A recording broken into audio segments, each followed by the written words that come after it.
너희 솔직히 말해. 이거 주운 거 맞아? 훔친 거 아니야? 지하철 입구에서 구걸하듯 수세미를 팔던 쌍둥이가 귀퉁이가 다해진 낡은 지갑 하나를 경찰서 창구 위에 까치발을 들고 올려놨습니다. 경찰이 쌍둥이를 힐끔 보며 지갑 안을 확인하는 순간 눈이 휘둥그레졌어요. 그 안에는 대한민국 재계 1위 최정우 회장의 명함이 들어있었기 때문이죠. 잠시 후 연락받은 최정우 회장이 직접 경찰서로 달려왔고 그가 지갑을 돌려받는 순간 그 안쪽에 꽂힌 사진 한 장을 본 쌍둥이가 눈을 동그랗게 뜨며 말했어요. 어? 이 사진 엄마 서랍에도 똑같은 거 있는데? 진짜네. 회장은 쌍둥이의 그 말 한마디에 심장이 쿵 내려앉았습니다. 사진 속 여자아이는 20년 전 흔적 없이 사라진 7살 딸이었기 때문이죠. 도대체 왜 쌍둥이 엄마는 그 사진을 서랍 속에 간직하고 있었던 걸까요? 사연 시작 전 구독과 좋아요를 눌러주세요. 그리고 지금 계신 곳을 댓글로 알려주세요. 그곳에 큰 복이 가득하기를 두 손 모아 진심으로 바라겠습니다. 4월 봄비가 내리고 있었습니다. 가늘고 차가운 빗줄기가 경찰서 유리문을 타고 줄줄 흘러내렸고 그 문 앞에 두 아이가 서 있었어요. 하늘이와 바다, 올해 7살 쌍둥이였죠. 하늘이는 비에 젖은 비닐봉지를 꼭 껴안고 있었는데 그 안에는 엄마가 새벽부터 한 코 한 코 떠서 만든 털실 수세미가 가득 들어 있었습니다. 두 아이가 온몸으로 유리문을 밀어 안으로 들어서자 축축한 운동화가 바닥에 삐걱 소리를 냈습니다. 민원실 안쪽에 앉아있던 경찰이 고개도 돌리지 않은 채 손을 내저었어요. 또 왔냐? 퉁명스러운 목소리가 민원실 벽에 부딪혀 울렸습니다. 안 산다 그랬지, 수세미. 하늘이는 입술을 꾹 다물었습니다. 평소 같으면 봉지를 번쩍 들어 올리며 하나만 사달라고 졸랐을 거예요. 하지만 오늘은 달랐습니다. 하늘이가 까치발을 들고 민원실 창구 위로 팔을 쭉 뻗었는데 올려놓은 건 수세미가 아니었어요. 귀퉁이가 다해져서 실밥이 드러난 낡은 가죽 지갑이었습니다. 경찰이 그제야 고개를 돌렸어요. 눈이 가늘어지더니 의자를 삐걱거리며 일어나 창구 쪽으로 다가왔습니다. 너네 이거 어디서 났어? 목소리가 확 낮아졌죠. 이거 어디서 훔친 거 아니야? 바다는 움찔하며 고개를 세차게 흔들었습니다. 아, 아니에요. 훔친 거 아니에요. 하늘이가 한 발 앞으로 나서며 또박또박 대답했어요. 지하철역 계단에서 주웠어요, 아저씨. 경찰은 못 믿겠다는 듯 눈썹을 치켜 올리며 지갑을 집어들었습니다. 출근하던 사람이 떨어뜨렸나? 늘 분신물 지갑 확인하듯 지갑을 열었는데 그 순간 경찰의 손가락이 멈췄어요. 신분증 칸에 꽂힌 이름 석자. 최정우. 그 옆에 나란히 꽂힌 명함에는 대형그룹 회장이라는 직함이 금빛 글씨로 박혀 있었습니다. 경찰의 얼굴에서 핏기가 쭉 빠져나갔어요. 재계 1위 뉴스에서만 보던 그 이름이 이 허름한 동네 경찰서 민원실 창구 위에 놓여 있었으니까요. 지갑을 쥔 손끝이 파르르 떨리기 시작했고 경찰은 허둥지둥 수화기를 들어 올렸습니다. 번호를 누르는 손가락이 자꾸 미끄러져서 3번이나 다시 눌러야 했어요. 그로부터 정확히 25분 뒤였습니다. 경찰서 앞에 검은색 고급 세단 세대가 미끄러지듯 멈춰섰고 가장 앞차의 문이 열리자마자 한 남자가 빠른 걸음으로 내렸어요. 명품 코트 깃을 세운 채 빗속을 가로지르는 그 사람의 걸음에는 초조함이 고스란히 묻어 있었습니다. 최정우 회장이었습니다. 텔레비전 화면 속에서는 항상 차분하고 위험 있는 모습이었는데 지금 유리문을 거칠게 밀고 들어서는 그의 눈에는 절박함만 가득했어요. 수행원 서너 명이 뒤따라 들어왔지만 정우는 그들을 돌아보지도 않았습니다. 지갑이 어디 있습니까? 숨을 고를 틈도 없이 내뱉은 첫마디였어요. 경찰이 두 손으로 공손하게 지갑을 내밀었고 정우는 떨리는 손으로 그것을 받아들었습니다. 가죽 표면을 엄지손가락으로 천천히 쓸어내렸어요. 20년 전 백화점 자파 코너에서 고사리 손이 이 지갑을 골라주었던 그날이 손끝을 타고 올라왔습니다. 아빠 이거 사. 이게 제일 멋져 보여. 7살 유진이가 까르르 웃으며 내밀던 얼굴이 눈앞에 아른거렸어요. 정우가 지갑을 열었습니다. 카드칸 사이에 비닐 포켓이 있었고 그 안에 빛바랜 사진 한 장이 끼워져 있었어요. 사진이 아직 그 자리에 있다는 걸 확인한 순간 정우의 턱 근육이 단단하게 굳었습니다. 20년 동안 매일 밤 꺼내보던 사진이었거든요. 유진이와 마지막으로 찍은 가족사진. 경찰이 조심스럽게 입을 열었습니다. 회장님, 그 지갑이 맞으십니까? 정우는 말없이 고개를 끄덕였어요. 그리고 지갑을 조심스럽게 코트 안주머니에 넣은 뒤 비로소 고개를 들어 주위를 둘러봤습니다. 이 지갑을 가져온 아이들이 어디 있습니까? 경찰이 구석을 가리켰고 정우의 시선이 그쪽으로 향했습니다. 민원실 한쪽 끝 플라스틱 의자에 하늘이와 바다가 나란히 앉아 있었어요. 다리가 짧아서 발이 바닥에 닿지 않았고 두 아이는 까딱까딱 발을 흔들며 서로 속삭이고 있었습니다. 젖은 머리카락이 이마에 들러붙어 있었고 하늘이 무릎 위에는 수세미가 들어있는 검은색 봉지가 여전히 올려져 있었죠. 정우가 아이들 앞으로 다가가 허리를 굽혔습니다. 눈높이를 맞추려는 거였어요. 재계 1위 회장이 허리를 굽히는 모습에 수행원들이 화들짝 놀랐지만 정우는 개의치 않았습니다. 고맙다, 이 지갑을 주워줘서. 목소리를 최대한 부드럽게 낮추며 말했어요. 할아버지한테 아주 소중한 물건이거든. 바다가 고개를 갸웃거리며 물었습니다. 얼마나 소중한데요? 정우는 잠깐 말을 잇지 못했어요. 목구멍 안쪽이 뜨거워지는 걸 억지로 삼키며 대답했습니다. 세상에서 제일 소중한 사람이 골라준 거라서 돈으로는 못 사는 거야. 하늘이가 눈을 반짝이며 끼어들었어요. 그럼 수세미 좀 사주세요. 당돌한 한마디에 수행원 한 명이 헛기침을 했고 경찰은 피식 웃으며 한마디 거들었죠. 맨날 이러는 애들이에요. 수세미 사달라고. 정우의 입꼬리가 살짝 올라갔습니다. 20년 만에 처음으로 얼굴 근육이 저절로 풀어지는 걸 느꼈어요. 그래, 찾아준 대가를 줘야지. 수세미 사주면 되는 거니? 하늘이가 고개를 힘차게 끄덕였습니다. 10장만 사주세요. 10,000원이에요. 바다도 손가락 10개를 활짝 펴보이며 거들었어요. 10장이요, 10장. 정우는 지갑을 꺼내 지폐를 뽑으려다가 멈칫했습니다. 오늘 가지고 온 수세미 전부 다 살게. 하늘이와 바다의 눈이 동그랗게 커졌어요. 그때 정우가 지갑에서 지폐 몇 장을 꺼내는 순간이었습니다. 카드칸과 지폐 사이에 끼워져 있던 빛바랜 사진 한 장이 미끄러져 바닥으로 떨어졌어요.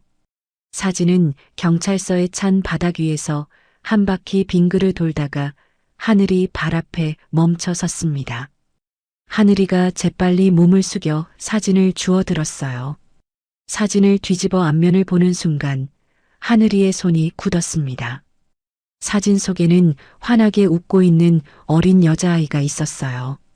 분홍색 원피스를 입고 두 볼이 사과처럼 발그레한 채로 카메라를 향해 양손을 흔들고 있었죠. 하늘이의 입에서 작은 소리가 새어나왔습니다. 눈이 점점 동그래지더니 사진을 두 손으로 꼭 쥐었어요. 이거 우리 엄마 어릴 적 사진인데? 바다가 후다닥 달려와 사진을 함께 들여다봤습니다. 진짜다. 우리 엄마가 서랍에 넣어둔 사진이랑 똑같아. 두 아이가 고개를 맞대고 사진을 번갈아 가리키며 쪼잘거리는 동안 정우의 표정이 서서히 굳어갔어요. 심장이 갈비뼈를 때리는 것 같았습니다. 귀 뒤쪽이 뜨겁게 달아올랐고 손바닥이 축축해졌어요. 20년 동안 전국 방방곡곡을 뒤지고 흥신소를 수십 군데 돌리고 해외 입양 기록까지 샅샅이 뒤져도 찾지 못했던 실마리가 이 작은 경찰서에서 수세미를 파는 7살짜리 쌍둥이의 입에서 흘러나오고 있었습니다.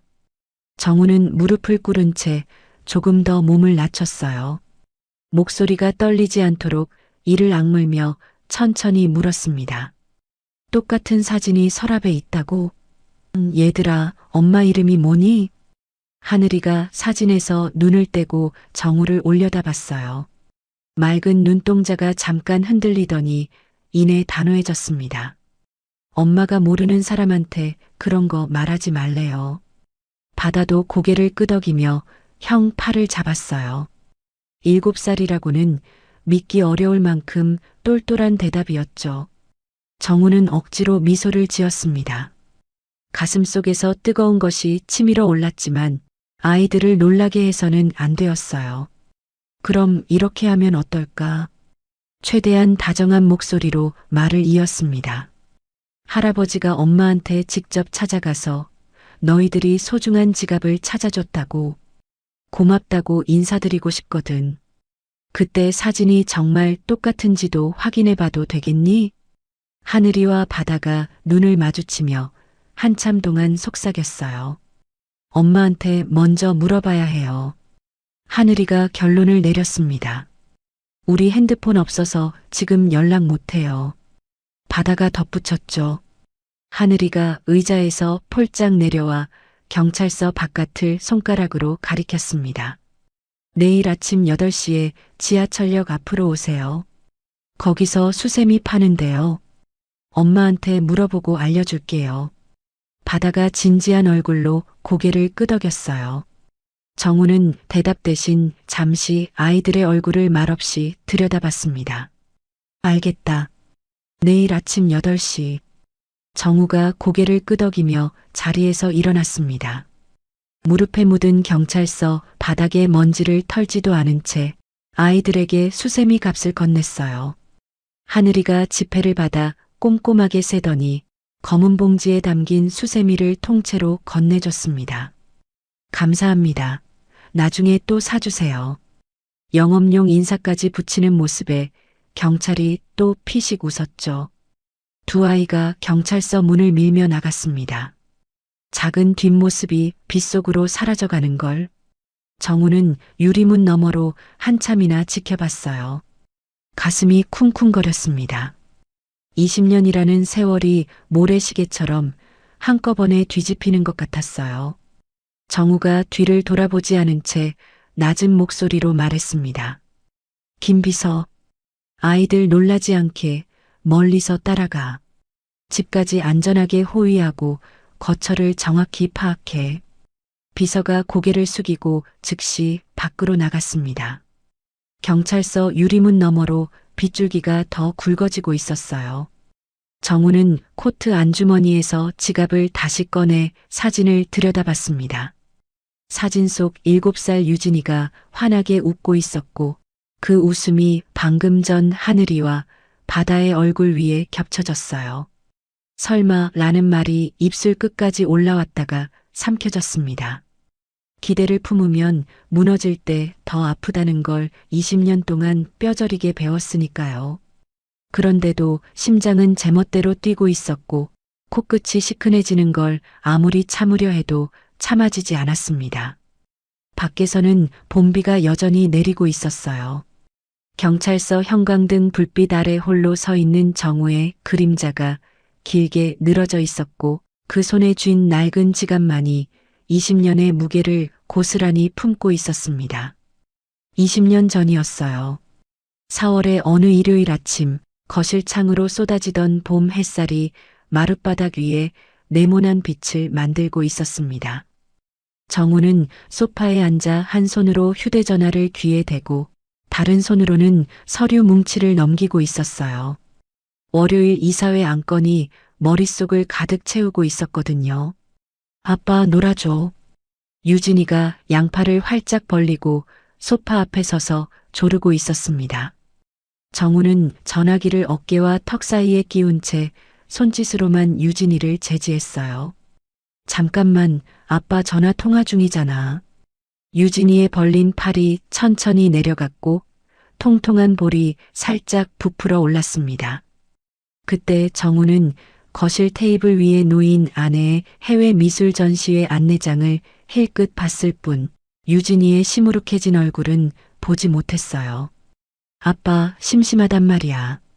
유진이가 다시 한번 불렀지만 정우의 귀에는 전화기 너머 상무의 목소리만 들리고 있었습니다. 유진이는 입을 삐죽 내밀더니 자기 방으로 총총 걸어갔어요. 잠시 뒤 유진이가 거실로 돌아왔을 때는 가족 사진이 끼워진 아크릴 열쇠고리가 달린 작은 크로스백을 어깨에 메고 있었습니다. 그 열쇠고리를 유진이가 얼마나 좋아했는지 몰라요. 사진관에서 가족 사진 찍을 때 서비스로 만들어준 건데 자기 전에도 꼭 만지작거리다가 잠들곤 했었죠. 아빠, 나 건너편 수진의 집에 가도 돼? 유진이가 창밖을 가리키며 물었습니다. 횡단보도 하나만 건너면 바로 보이는 곳이었어요. 정우는 전화기를 잠깐 내리고 창밖을 봤습니다. 아파트 단지 안횡단보도, 차도 거의 다니지 않는 한적한 길이었죠. 혼자 갈 수 있겠어? 바로 코앞이잖아, 아빠. 유진이의 눈이 반짝거렸어요. 친구네 집에서 놀 생각에 벌써 발끝이 들썩이고 있었습니다. 정우는 고개를 끄덕이며 현관문을 열어줬어요. 시계를 힐끗 보니 오전 11시였습니다. 이사회 자료를 오후까지 정리해야 했거든요. 유진이가 신발을 신고 현관을 나서며 돌아봤습니다. 아빠, 저녁엔 스파게티 해줘. 그래, 일찍 들어와. 정우는 그 말을 하면서도 이미 다시 전화기를 귀에 대고 있었어요. 현관문이 닫혔고 정우는 소파로 돌아가 서류를 펼쳤습니다. 창문 너머로 유진이가 크로스백을 흔들며 횡단보도를 향해 뛰어가는 뒷모습이 얼핏 보였어요. 분홍 원피스 자락이 봄바람에 나풀거렸죠. 정우는 그 모습을 힐끗 보고 말았습니다. 그게 마지막이었어요. 저녁 7시가 넘도록 유진이는 돌아오지 않았습니다. 정우는 처음에는 대수롭지 않게 생각했어요. 친구네 집에서 저녁까지 얻어먹고 있겠거니 싶었죠. 하지만 7시 반이 되자 슬슬 마음이 불편해졌고 직접 건너편 친구네 집 초인종을 눌렀습니다. 문을 연 친구 어머니의 한마디가 정우의 세상을 뒤집어 놓았어요. 유진이요? 오늘 저희 집에 온 적이 없는데요. 그 말은 귀를 후려쳤습니다. 정우의 얼굴에서 핏기가 한순간에 빠져나갔어요. 무릎에 힘이 풀리면서 현관 앞 계단에 주저앉았습니다. 아내에게 전화를 걸었지만 해외 전시회 때문에 연락이 닿지 않았어요. 정우는 벌떡 일어나 횡단보도로 뛰어갔습니다. 아까 유진이가 뛰어갔던 바로 그 길이었죠. 신호등이 빨간불에서 초록불로 바뀌고 있었고 저녁 어스름이 내려앉은 길 위에는 유진이의 흔적이라곤 없었어요. 정우는 미친 듯이 뛰었습니다. 지나가는 행인의 어깨를 거칠게 붙잡고 유진이 사진을 들이밀었어요. 이 아이 못 봤습니까? 분홍 원피스 입은 7살짜리요. 행인들은 고개를 절레절레 흔들었고 정우는 다음 사람을 붙잡았습니다. 그리고 단지 경비실로 달려가 CCTV를 확인했어요. 흐릿한 화면 속에서 분홍 원피스를 입은 작은 아이가 횡단보도를 건너는 모습이 찍혀 있었습니다. 그런데 횡단보도를 건넌 뒤 친구네 집 방향이 아닌 반대쪽 골목으로 걸어가는 게 보였어요. 그리고 골목 입구에서 화면이 끊겼습니다. 경찰에 실종 신고를 했지만 돌아온 건 기다리라는 말뿐이었습니다. 정우는 기다릴 수가 없었어요. 그날 밤부터 직접 골목골목을 돌아다녔습니다. 아내가 해외에서 급히 돌아왔고 두 사람은 전국의 흥신소에 의뢰를 넣었어요.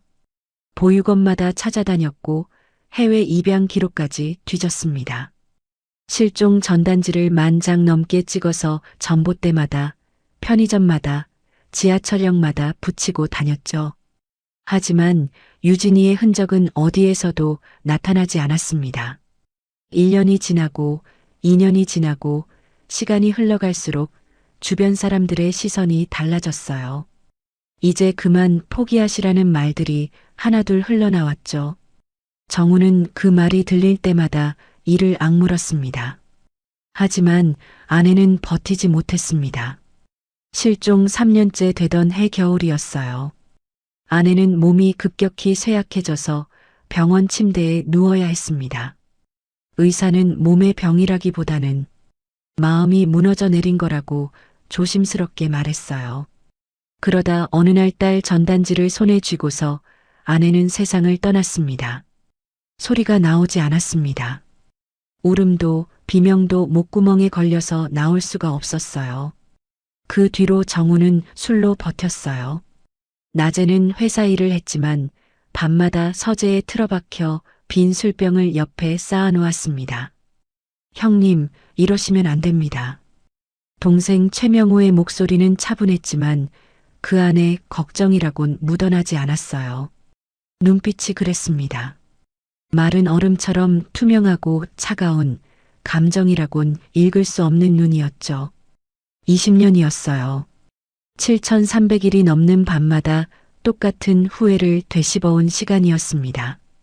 그날 왜 전화기를 내려놓지 못했을까? 왜 직접 데려다 주지 않았을까? 그 시각 도시의 반대편에서는 전혀 다른 세상이 돌아가고 있었습니다. 반지하 창문으로 들어오는 빛이라곤 지나가는 사람들의 발목뿐이었고 축축한 벽에는 군데군데 곰팡이가 얼룩처럼 번져 있었어요. 방 한가운데 얇은 이불 위에 기대앉은 소연이 떨리는 손으로 털실 수세미를 뜨고 있었죠. 코바늘이 실을 한 코 걸어 당길 때마다 손목이 시큰거렸지만 멈출 수가 없었어요. 수세미 10장을 떠야 10,000원이었고 그 10,000원이 오늘 저녁 새 식구의 밥값이었으니까요. 소연은 7살 이전의 기억이 없었습니다. 보육원에서 자란 건 알고 있었지만 그 전에 자기가 누구였는지, 어디서 왔는지, 부모가 누구인지 하나도 떠오르지 않았어요. 머릿속에 하얀 안개가 드리워진 것처럼 아무것도 보이지 않았죠. 20살에 보육원을 나와 갈빗집에서 접시를 나르며 살았고 그 가게 매니저와 사랑에 빠져 일찍 결혼을 했습니다. 가족이라는 게 너무 갖고 싶었거든요. 하지만 쌍둥이를 낳자 남편은 사람이 달라졌어요. 도박에 빠져 집에 있는 돈이란 돈은 죄다 긁어갔고 아이들 돌반지마저 싹 다 가져가더니 어느 날 밤 홀연히 사라져버렸습니다. 동네 사람들한테 빌릴 수 있는 돈은 전부 빌려놓고 야반도주를 한 거였죠. 그 뒤로 동네 사람들의 눈초리가 칼날처럼 변했어요. 똑같은 한패 아니냐며 골목에서 마주칠 때마다 손가락질을 했고 빌려간 돈을 대신 갚으라며 반지하 문을 두들기는 날도 있었습니다. 소연은 그때마다 쌍둥이를 뒤에 숨기고 고개를 숙였어요. 변명할 말이 없었으니까요. 2년 전부터는 심장까지 나빠지기 시작했습니다. 계단을 오르다가 가슴을 움켜쥐고 쪼그려 앉는 일이 잦아졌고 병원비는 엄두도 못 냈어요. 나가서 일을 할 수 없게 되자 집에서 수세미를 떠서 쌍둥이 손에 들려보내는 게 유일한 수입이었습니다. 7살짜리 아이들이 지하철역 앞에 서서 수세미를 팔고 있는 걸 보면서도 소연은 몸을 일으킬 수가 없었어요. 그게 이 엄마의 하루였습니다. 그때였어요. 반지하 철문이 와장창 열리더니 하늘이와 바다가 숨을 헐떡이며 뛰어들어왔습니다. 엄마, 엄마. 하늘이가 신발도 벗지 않은 채 소연 앞에 털썩 무릎을 꿇었고 바다는 그 옆에서 팔을 벌려가며 뭔가를 설명하려고 안간힘을 쓰고 있었죠. 오늘 지갑을 주워서 경찰서에 갖다 줬는데 지갑 주인 할아버지가 엄마한테 인사하러 오고 싶대. 소연이 코바늘을 멈추고 고개를 갸웃거렸어요. 지갑을 주워서 경찰서에 갖다 줬어? 착한 일 했네. 근데 할아버지가 왜 오신다는 거야? 바다가 눈을 동그랗게 뜨며 끼어들었습니다. 그 할아버지 지갑에 엄마가 갖고 있는 사진이랑 똑같은 사진이 있어서 우리가 엄마도 갖고 있다고 말했거든. 하늘이가 또박또박 말을 이었고 소연의 손에서 코바늘이 미끄러져 이불 위에 떨어졌습니다. 가슴이 철렁 내려앉는 느낌이었어요. 소연은 자기도 모르게 방 한쪽 낡은 서랍 쪽으로 시선을 돌렸습니다. 그 서랍 안에는 보육원 시절부터 품고 있던 사진 한 장이 들어 있었거든요. 자기가 누구인지도 모르면서 그 사진만은 놓지 못했던 거였죠. 소연은 한참을 망설였어요. 낯선 사람을 만난다는 게 불안했지만 아이들의 반짝이는 눈을 보니 차마 안 된다고 할 수가 없었습니다. 알겠어. 내일 모셔와도 돼. 다음 날 아침 8시 지하철역 앞이었습니다. 쌍둥이가 계단 옆에서 까치발을 들고 두리번거리다가 까만 승용차에서 내리는 정우를 발견하고 후다닥 달려갔어요. 비서는 한 손에 커다란 과일 바구니를 들고 있었습니다. 할아버지, 저희 여기 있어요. 바다가 정우의 바지춤을 잡아당기며 말했죠. 그때 하늘이의 시선이 비서가 든 과일 바구니 안쪽으로 향했어요. 사과와 배 사이에 복숭아 서너 개가 끼워져 있었습니다. 하늘이의 표정이 순식간에 굳었어요. 할아버지, 이거 빼야 돼요. 하늘이가 다급하게 복숭아를 가리키며 말했습니다. 우리 엄마 복숭아 먹으면 큰일 나요. 숨을 못 쉬어요. 바다도 고개를 세차게 끄덕이며 거들었죠. 진짜예요. 복숭아 냄새만 맡아도 온몸에 두드러기가 나요. 그 말을 듣는 순간 정우의 동공이 크게 흔들렸습니다. 복숭아 알레르기. 본인에게도 있고 잃어버린 딸 유진이에게도 똑같이 유전된 그 알레르기였어요. 순간 다리에 힘이 풀리면서 휘청거렸고 비서는 재빨리 받쳐 잡았습니다. 몸을 추스린 뒤 쌍둥이의 작은 손에 이끌려 좁은 골목길로 접어들었어요. 양옆 건물 사이로 하늘이 손바닥만큼 보일 뿐이었고 무릉덩이를 피해 걷다 보니 어느새 골목 끝에 다다랐어요. 반지하로 내려가는 계단 앞에서 정우의 발이 멈췄습니다. 제게 1위 회장이 평생 와본 적 없는 곳이었죠. 녹이 쓴 철문 아래로 물이 고여 있었고 계단 모서리에는 이끼가 잔뜩 끼어 있었어요. 여기에요, 우리 집. 하늘이가 아무렇지도 않게 계단을 뛰어내려가며 문을 열었습니다. 정우는 고개를 숙여야 들어갈 수 있는 낮은 문틀을 조심스럽게 넘었어요. 방 안으로 들어서자 눅눅한 공기가 온몸을 감쌌고 형광등 하나가 가느다란 소리를 내며 깜빡이고 있었습니다. 엄마, 할아버지 모시고 왔어. 바다가 씩씩하게 소리쳤고 방 안쪽에서 천천히 고개를 드는 사람이 있었어요. 소연이었습니다. 창백한 얼굴에 그늘이 짙게 내려앉아 있었고 무릎 위에는 반쯤 뜬 수세미와 털실 뭉치가 놓여 있었죠. 정우의 숨이 턱 멎었습니다. 소연의 얼굴을 정면으로 마주한 순간 20년 전 잃어버린 유진이의 이목구비가 겹쳐 보였거든요. 처진 눈매와 오똑한 코, 입꼬리가 올라가는 각도도 소름이 끼칠 만큼 닮아 있었어요. 정우는 자기도 모르게 뒷걸음질을 쳤고 등이 쾅 하고 벽에 부딪혔습니다. 하늘이와 바다가 깜짝 놀라 돌아봤지만 정우는 벽에 기댄 채 소연의 얼굴에서 시선을 떼지 못했어요. 유진아, 너냐? 그 말이 목구멍까지 차올랐다가 간신히 삼켜졌습니다. 정우는 벽에서 등을 떼고 헛기침을 하며 애써 자세를 바로잡았어요. 안녕하세요. 아이들이 소중한 지갑을 찾아줘서 직접 인사드리러 왔습니다. 목소리가 갈라지지 않도록 온 힘을 다해 평정을 유지했죠. 소연은 자리에서 일어나려다 무릎에 힘이 풀렸는지 비틀거렸고 정우가 무의식적으로 한 발 다가갔지만 곧 멈췄습니다. 정우는 코트 안주머니에서 지갑을 꺼내 가족 사진을 조심스럽게 빼냈어요. 아이들이 이 사진하고 똑같은 게 엄마한테도 있다고 하더라고요. 실례지만 혹시 한번 봐주실 수 있겠습니까? 소연이 사진을 받아들고 눈을 크게 떴습니다. 이 사진 저한테도 있어요. 소연이 고개를 돌려 방 구석 서랍장 쪽을 가리켰어요. 저기 서랍 안에 넣어뒀거든요. 소연이 몸을 일으켜 서랍장 앞으로 갔습니다.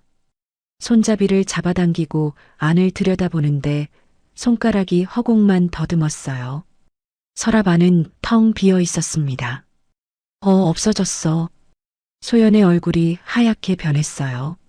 서랍 속을 이리저리 뒤적이며 밑바닥까지 훑었지만 사진은 어디에도 없었습니다. 하늘아, 바다야, 너희 혹시 엄마 사진 만진 적 있어? 두 아이가 동시에 고개를 흔들었어요. 아니, 우리 안 만졌어. 소연의 눈가에 당혹감이 번지면서 입술이 가늘게 떨렸습니다. 그 사진은 보육원 시절부터 소연이 유일하게 갖고 있던 물건이었거든요. 잠들기 전마다 꺼내보며 기억나지 않는 얼굴들을 더듬었던 단 하나의 실마리였죠. 정우의 가슴 속에서 뜨거운 것이 솟구쳤지만 아쉬움을 억누르며 한 발 더 다가갔어요. 혹시 이름이 유진이 아닙니까? 소연이 천천히 고개를 저었습니다. 제 이름은 이소연이에요. 짧은 침묵이 흘렀고 소연이 조용히 말을 이었어요. 7살 이전 기억이 하나도 없어요. 7살부터 보육원에서 쭉 자랐어요. 제 진짜 이름이 뭔지, 부모가 누군지 아무것도 몰라요. 소연의 목소리는 담담했지만 무릎 위에 올려놓은 두 손이 미세하게 떨리고 있었습니다. 그때 갖고 있던 게 방금 그 사진 한 장뿐이었거든요. 정우는 더 이상 서 있을 수가 없었어요. 무릎이 꺾이듯 바닥에 털썩 주저앉았습니다. 내 딸이면 얼마나 좋을까. 20년을 찾아 헤맨 그 아이가 바로 여기에. 그 생각이 가슴을 쥐어짜는데 동시에 아닐 수도 있다는 두려움이 등골을 타고 차갑게 흘러내렸습니다. 정우는 떨리는 목소리를 가까스로 가다듬었어요. 한 가지만 부탁드려도 되겠습니까?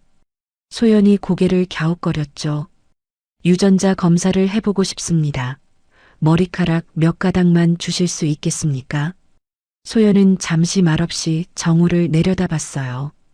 재계 1위 회장이라는 사람이 자기 집 장판 바닥에 무릎을 꿇고 앉아 있었거든요. 그 눈에 담긴 게 뭔지 소연은 정확히 알 수 없었지만 거절할 수 없는 무게가 느껴졌습니다. 소연이 고개를 끄덕였고 머리카락 몇 가닥을 뽑아 정우의 손바닥 위에 올려놓았어요. 정우는 그 머리카락을 비서에게 건넨 뒤 낮은 목소리로 말했습니다. 과일은 놔두고 가겠습니다. 복숭아는 빼놓았으니까요. 그리고 반지하 문을 나서며 계단을 한 칸 올라가다가 멈췄어요. 돌아보고 싶었지만 돌아보면 다시 주저앉을 것 같아서 이를 악물고 계단을 올랐습니다. 골목을 빠져나와 차에 올라탄 정우는 비서에게 한마디만 했어요. 긴급 유전자 검사를 넣어. 비서가 봉투를 받아 안주머니에 넣으며 고개를 숙였고 정우는 이어서 낮고 단단한 목소리로 덧붙였습니다. 그리고 20년 전 유진이 실종 사건 전면 재조사 들어가라. 비서의 눈이 커졌지만 곧바로 알겠습니다라고 대답했어요. 골목을 빠져나가려던 바로 그 순간이었습니다.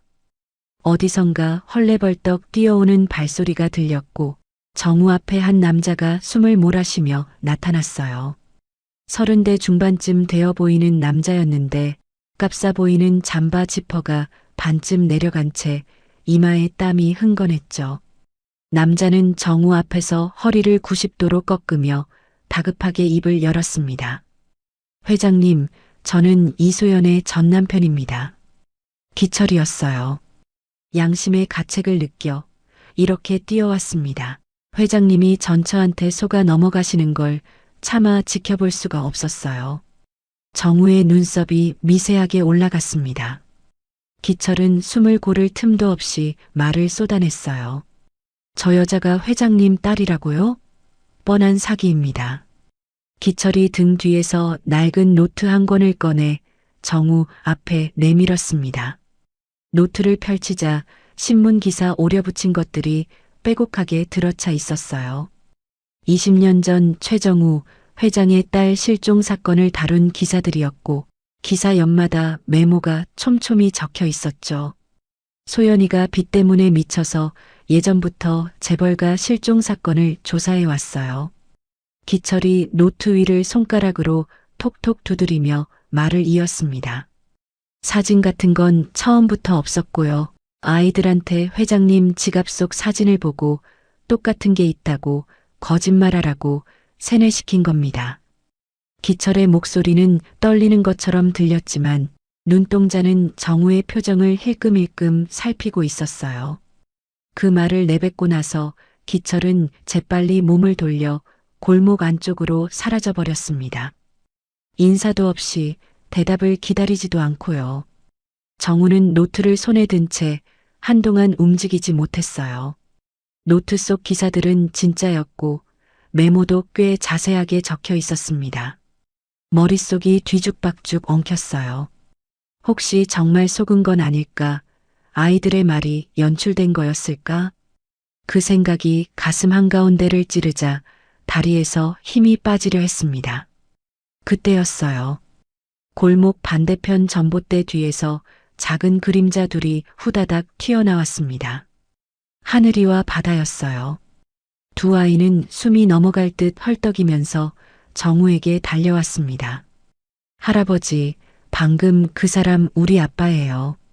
하늘이가 먼저 소리쳤어요. 눈에 눈물이 그렁그렁 맺혀 있었지만 목소리만은 또렷했습니다.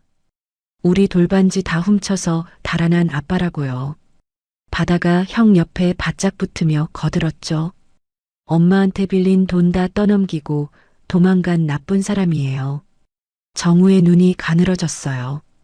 아이들의 눈빛에는 거짓이라곤 한 톨도 보이지 않았거든요. 하늘이가 정우의 바지춤을 잡아당기며 말을 이었습니다. 엄마 서랍에 사진 분명히 있었어요, 할아버지. 근데 어제 아빠가 집에 와서 방을 뒤집어 엎고 갔거든요. 그 뒤로 사진이 없어진 거예요. 바다도 고개를 세차게 끄덕였어요. 엄마가 매일 밤 그 사진 보면서 울었어요. 기억이 안 난다고. 우리가 볼 때마다 사진 속 사람들이 누군지 모르겠다고 눈물 흘렸다고요. 정우의 손에서 노트가 바르르 떨렸습니다. 하늘이가 정우 손에 들린 노트를 올려다보더니 까치발을 들고 기사 옆 메모를 가리켰어요. 할아버지, 이거 엄마 글씨 아니에요. 하늘이의 목소리가 단호했습니다. 정우가 고개를 숙여 아이가 가리키는 부분을 봤어요. 동글동글한 글씨체로 적혀 있었는데 하늘이는 그걸 뚫어지게 보며 고개를 저었습니다. 우리 엄마 글씨는 진짜 동글동글한 솜사탕 같은 글씨인데 바다가 형의 말을 받아 끼어들었죠. 이건 비슷하긴 한데 끝이 뾰족뾰족해요. 엄마 글씨랑 완전 달라요. 7살짜리 아이가 글씨체의 미세한 차이를 집어내는 거였어요. 정우는 노트를 다시 펼쳐 메모를 찬찬히 들여다봤습니다. 아이들 말대로 글씨의 끝 획이 살짝 각이 져 있었어요. 동글동글해 보이도록 일부러 흉내를 냈지만 획의 마무리에서 본래의 필체가 새어나오고 있었죠. 정우의 눈빛이 순식간에 바뀌었어요. 아까까지 흔들리던 눈동자가 차갑게 가라앉으면서 턱 근육이 돌덩이처럼 단단하게 굳었습니다. 사진을 훔치고 전 남편까지 매수해서 가짜 증거를 만들어 들이밀 만한 세력이라면 단순한 음모가 아니었어요. 누군가 이 일을 계획적으로 막고 있는 거였습니다. 정우는 비서에게 바로 명령했습니다. 목소리가 낮았지만 한 글자 한 글자에 힘이 실려 있었습니다. 전 남편이라는 사람 뒤를 쫓아라. 그 남자 뒤에 누가 있는지 샅샅이 뒤져. 하늘이와 바다가 작은 주먹을 꼭 쥔 채 정우를 올려다보고 있었습니다. 정우는 아이들 앞에 허리를 숙이며 말했습니다. 고맙다. 너희가 아니었으면 할아버지가 바보같이 속을 뻔했어. 하늘이가 코를 훌쩍이며 대답했어요. 우리 엄마는 사기꾼 아니에요, 할아버지. 바다가 형의 손을 꽉 잡으며 덧붙였죠. 엄마는 거짓말 같은 거 안 해요, 절대로. 정우는 두 아이의 머리를 한 번씩 쓸어주고 자리에서 일어났습니다. 골목 바깥으로 걸어나가는 발걸음이 아까와는 달랐어요. 흔들림 없이 단단했고 눈빛에는 20년 묵은 분노와 각오가 동시에 서려 있었습니다. 그 무렵 대형그룹 부회장실에서는 최명호가 책상 위에 놓인 보고서를 노려보고 있었습니다. 보고서를 쥔 손가락 마디가 하얗게 변했습니다. 명호의 머릿속에 불과 몇 시간 전의 일이 스쳐 지나갔습니다. 형이 지갑을 찾아준 쌍둥이 엄마를 만나러 갔다는 소식에 명호는 몰래 이소연이라는 여자의 신상 기록을 조사하게 했었죠. 그리고 서류에 적힌 소연이 지냈던 곳이 은혜 보육원이라고 확인한 순간 명호는 사색이 되었습니다. 영원히 세상에서 지워버렸다고 믿었던 그날의 지독한 비밀이 제 발로 형 앞에 나타난 거였으니까요. 명호는 무슨 수를 써서라도 진실을 덮기 위해 소연의 전 남편 박기철을 거액으로 매수해 가짜 노트를 쥐어주며 형 앞을 가로막게 지시했었습니다. 소연을 사기꾼으로 만들 속셈이었죠. 하지만 지금 손에 들린 보고서의 내용은 절망적이었습니다. 형은 기철이 나타나기도 전에 이미 긴급 유전자 검사와 실종 사건 전면 재조사를 지시해버린 상태였습니다. 게다가 기철의 사기극이 전혀 먹히지 않았을 뿐만 아니라 오히려 자신의 목에 칼날이 들어오게 생겼으니까요. 명호는 의자 등받이에 기대며 천장을 올려다봤고 이마에 식은땀이 가느다란 줄기를 그리며 흘러내렸어요. 그때 책상 서랍 안에 넣어둔 낡은 휴대폰이 울렸습니다. 평소에 쓰지 않는 비밀 휴대폰이었죠. 명호가 수화기를 들자 소연의 전 남편인 기철의 들뜬 목소리가 쏟아져 나왔어요. 부회장님, 시키신 대로 완벽하게 해냈습니다. 회장님 표정 보셨어야 되는데 완전히 속아 넘어갔어요. 쌍둥이들 때문에 자신의 거짓말이 들통난 줄도 자신의 등 뒤로 형의 사냥개들이 풀린 줄도 모르는 기철은 약속한 나머지 돈을 당장 보내달라며 목소리를 높였습니다. 이번 주 안으로 입금 안 해주시면 곤란합니다. 부회장님. 명호의 눈꺼풀이 느릿하게 내려갔어요. 입꼬리가 미세하게 올라갔지만 웃음이라고 부르기엔 너무 차가웠죠. 알았어. 바로 넣어줄 테니까 당분간 쥐 죽은 듯이 숨어 있어. 전화를 끊은 명호는 수화기를 책상 위에 내려놓으며 중얼거렸습니다. 이 돈독 오른 사기꾼이 가장 위험한 구멍이야. 언제든 입을 열 수 있는 자였으니까요. 명호는 곧바로 믿을 만한 부하를 불러들였어요.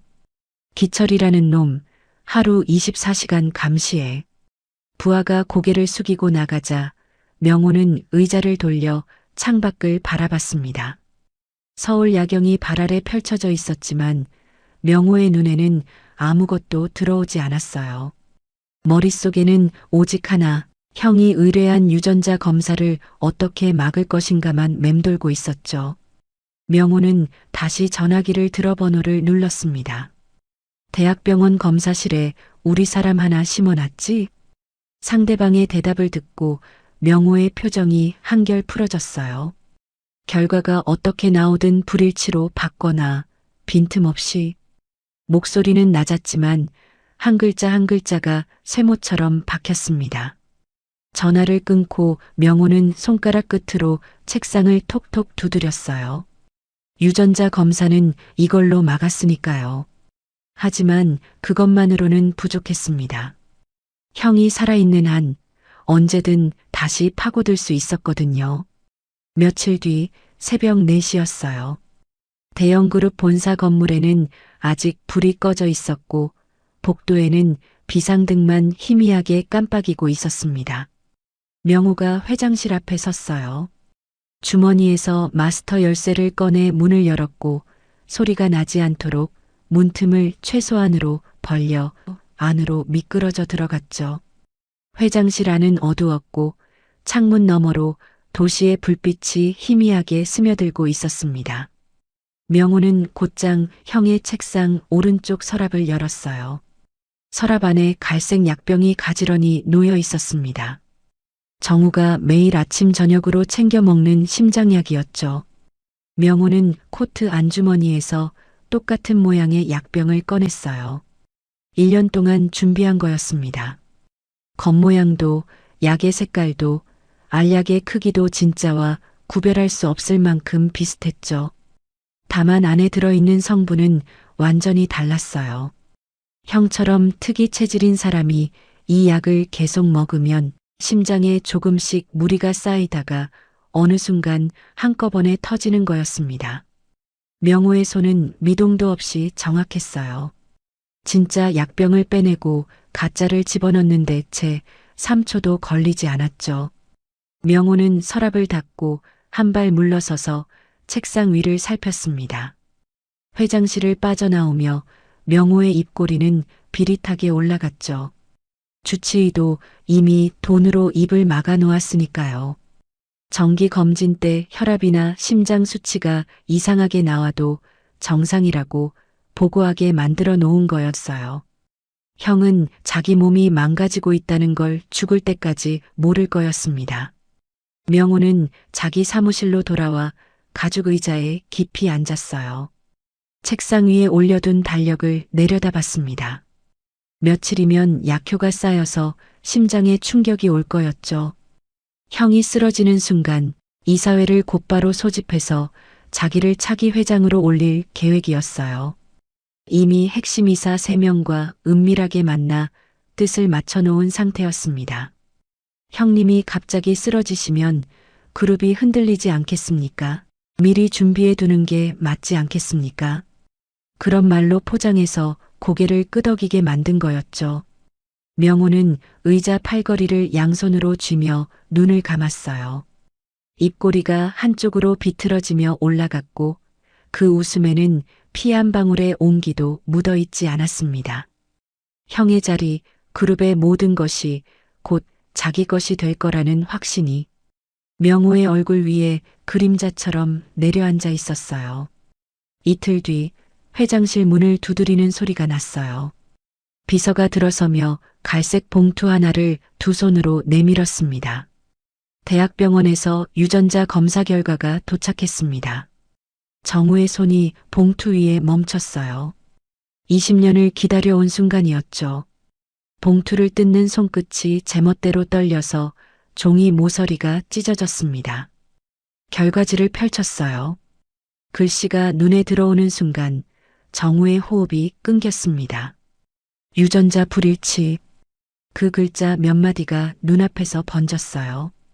정우는 결과지를 쥔 채 의자 등받이에 몸을 기댔고 천장의 하얀 조명이 눈을 찔렀습니다. 반지하에서 수세미를 뜨며 아이들을 키우던 소연의 창백한 얼굴이 스쳐갔어요. 지하철역 앞에서 까치발을 들고 수세미를 팔던 하늘이와 바다의 작은 뒷모습도 함께 겹쳐졌죠. 정우는 책상 모서리를 꽉 움켜쥐며 간신히 몸을 지탱했습니다. 하지만 정우는 무너지지 않았어요. 숨을 깊이 들이마신 뒤 천천히 내쉬며 눈을 감았다 떴습니다. 정우가 비서를 향해 고개를 돌렸어요. 다른 거 가져와. 비서는 이미 알고 있었다는 듯 안주머니에서 봉투 2개를 꺼냈습니다. 대학병원과는 전혀 다른 곳에 비밀리에 따로 의뢰해 두었던 검사 결과였죠. 첫 번째 봉투를 열었어요. 종이를 꺼내 들었고 눈이 결과란 위에 고정됐습니다. 친생자 확률 99.99% 일치. 정우의 눈동자가 흔들렸어요. 두 번째 봉투를 찢듯 열었습니다. 같은 판정이 찍혀 있었죠. 99.99% 일치. 정우의 두 다리가 후들후들 풀리면서 의자에 깊이 주저앉았습니다. 결과지 두 장을 가슴 위에 올려놓고 두 손으로 덮었어요. 참고 참았던 것이 한꺼번에 밀려왔고 어깨가 가늘게 떨리기 시작했습니다. 입술을 꽉 깨물었지만 목구멍 깊은 곳에서 숨소리가 터져나왔어요. 대학병원 결과는 누군가가 손을 댄 거였습니다. 두 곳이 일치하고 한 곳만 불일치라면 답은 하나였죠. 조작이었어요. 정우가 겨우 호흡을 가다듬고 있을 때 비서가 두꺼운 서류 파일을 들고 서 있었습니다. 20년 전 실종 사건 재조사 결과입니다. 정우는 파일을 받아 펼쳤습니다. 첫 장에 은행 거래 내역이 찍혀 있었어요. 20년 전 유진이가 사라진 바로 그날 명호 이름의 차명 계좌에서 당시 운전기사에게 1억 원이 송금된 기록이었습니다. 정우의 눈이 가늘어졌어요. 동생의 이름이 찍힌 그 한 줄이 눈 위에 불도장처럼 새겨졌습니다. 다음 장을 넘겼어요. 유진이가 자라난 보육원에 대한 조사 내용이었습니다. 그 보육원은 명호가 대외적인 이미지를 위해 정기적으로 찾아가 봉사활동을 하던 곳이었어요. 보여주기식 선행이었죠. 카메라 앞에서만 아이들의 머리를 쓸어주고 기자가 돌아가면 신경도 쓰지 않던 곳이었습니다. 그런데 하필 그곳에 유진이가 맡겨져 있었던 거예요. 정우의 손가락이 서류 위에서 멈췄어요. 가슴 깊은 곳에서 뜨거운 불덩이가 치솟기 시작했습니다. 20년 전 딸이 사라진 그날 밤 횡단보도를 미친 듯이 뛰어다니던 자신의 모습이 떠올랐어요. 아내가 실종 전단지를 품고 병상에서 눈을 감던 그 새벽도요. 그 모든 고통의 뒤에 동생이 서 있었던 거였습니다. 서류를 쥔 정우의 손등에 핏줄이 굵게 솟아올랐어요. 이가 맞물리면서 턱 근육이 돌처럼 굳었고 관자놀이 혈관이 붉어져 나왔습니다. 내 딸을 버린 게 내 놈이었어. 그 말이 가슴속에서 끌어올랐지만 밖으로 나오지 않았어요. 대신 정우는 서류를 책상 위에 내려놓으며 비서를 똑바로 쳐다봤습니다. 보육원 원장은 작년에 암으로 사망한 것으로 확인됐습니다. 운전기사는 거처를 찾아냈습니다. 지금 추적 중입니다. 정우가 의자에서 일어섰어요. 다리가 여전히 떨렸지만 눈빛만은 20년 만에 가장 또렷하게 빛나고 있었습니다. 명호에 대해서도 전부 다 파내라. 뼛속까지 하나도 남기지 마. 비서가 깊이 고개를 숙이고 나갔어요. 텅 빈 회장실에 혼자 남은 정우는 창가로 걸어갔습니다. 20년 동안 묻혀있던 진실이 한꺼번에 쏟아져 나오기 시작했고 그 물줄기는 이제 누구도 막을 수 없을 만큼 거세졌어요. 정우의 그림자가 창가에 길게 드리워져 있었는데 그 그림자 속에는 더 이상 슬픔이 아닌 다른 무언가가 단단하게 자리를 잡아가고 있었습니다. 결과지 두 장을 양복 안주머니에 넣고 나서자 정우의 걸음이 저절로 빨라졌어요. 엘리베이터를 기다리지 못하고 비상계단을 내려갔고 로비에 대기하던 차량 뒷문이 열리기도 전에 몸을 구겨 넣었습니다. 쌍둥이네 집으로 가. 운전기사가 뒤를 돌아보려 했지만 정우의 목소리에 담긴 무게에 눌려 곧장 핸들을 꺾었죠. 차가 강북 방향으로 내달리는 동안 정우는 안주머니 위에 손바닥을 올리고 눈을 감았어요. 99.99%라는 숫자가 심장 위에서 뜨겁게 울리고 있었거든요. 아빠가 왔다, 유진아. 그 말을 입 밖으로 꺼내면 무너져 버릴 것 같아서 이를 꽉 깨물었습니다. 반지하 골목에 차가 멈췄어요. 좁은 계단을 내려가는데 축축한 곰팡이 냄새가 코끝을 찔렀고 현관문 앞에 다다르니 안쪽에서 아이의 울음소리가 새어나왔습니다. 정우의 손이 문고리 위에서 얼어붙었어요. 울음소리가 하나가 아니었거든요. 하늘이와 바다 둘 다 목이 쉰 채로 울고 있었습니다. 정우가 문을 벌컥 잡아당겼어요. 부엌과 방 사이 좁은 마루바닥에 소연이 쓰러져 있었습니다. 얼굴이 종이장처럼 하얗게 질려 있었고 이마에 식은땀이 흘러내려 머리카락이 볼에 달라붙어 있었어요. 하늘이가 엄마의 고개를 무릎 위에 올린 채 흐느끼고 있었고 바다는 뻣뻣해진 엄마 손을 두 손으로 감싸쥔 채 볼을 비비며 엄마 일어나, 엄마 죽으면 안 돼 하고 되풀이하고 있었죠. 뜨거운 무언가가 정우의 목구멍을 짓눌렀습니다. 눈앞이 흐려졌지만 지금은 눈물을 흘릴 때가 아니었어요. 정우는 무릎을 꿇고 소연의 등 아래로 팔을 밀어 넣었습니다. 그 몸이 놀랄 만큼 가벼웠어요. 수세미를 뜨고 아이 둘을 먹이느라 본인은 얼마나 굶었는지 뼈만 남은 어깨가 정우의 손바닥 위에서 종이 인형처럼 접혔습니다. 소연을 등에 업자 등줄기로 전해지는 미약한 심장 박동이 고르지 못하게 뛰었고 정우는 계단을 두 칸씩 뛰어올라 차량 뒷좌석에 소연을 눕혔어요. 하늘이가 바다의 손을 꼭 잡고 뒤따라왔고 정우가 두 아이를 안아 조수석에 태운 뒤 운전기사에게 외쳤습니다. 응급실, 최대한 빨리. 병원 도착까지 10분 남짓 걸리는데 정우에게는 12시간처럼 느껴졌어요. 뒷좌석에서 소연의 손목을 잡고 맥박을 세는 동안 손끝이 얼음장 같았고 귓가에는 아이들의 훌쩍이는 숨소리만 가득 찼습니다.